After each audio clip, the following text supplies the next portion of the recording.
31শে December রাত 12টা 1 মিনিটের সময় বাংলাদেশের শহর সমূহে বাজি পোড়ানো শুরু হয়। কথা ঠিক কিনা? আমি জিজ্ঞেস করতে চাই, এটা কি খ্রিস্টানের দেশ? জোরে বলেন, এটা কি খ্রিস্টানের দেশ? অবশ্য আমাদের দেশে খ্রিস্টান, হিন্দু, বৌদ্ধ যারা আছে তারাও আমাদের নাগরিক, সন্দেহ নাই। কিন্তু এই দেশ হচ্ছে পৃথিবীর দ্বিতীয় বৃহত্তম মুসলিম দেশ।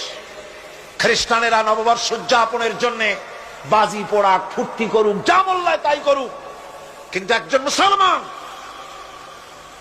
এই নববর্ষ উদযাপনের জন্য বাজি পোড়াতে পারে না, বোমা ফুটাতে পারে না, ফুর্তি করতে পারে না।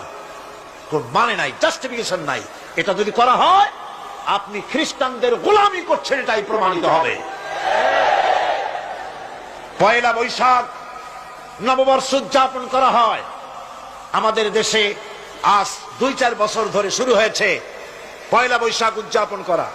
পয়লা বৈশাখে সকাল বেলায় বাসন্তী রঙের শাড়ি পরে সারা রাত রাস্তায় আলপনা এঁকে রমনা লেকের পাশে গিয়ে যুবতী আর যুবকরা বাসন্তী রঙের শাড়ি পরে সূর্য উদয়ের পানে করজোড়ে সেদিকে তাকিয়ে বলে, এসো হে নববৈশাখ, স্বাগতম হে। বৈশাখ বলে বাবাজিরা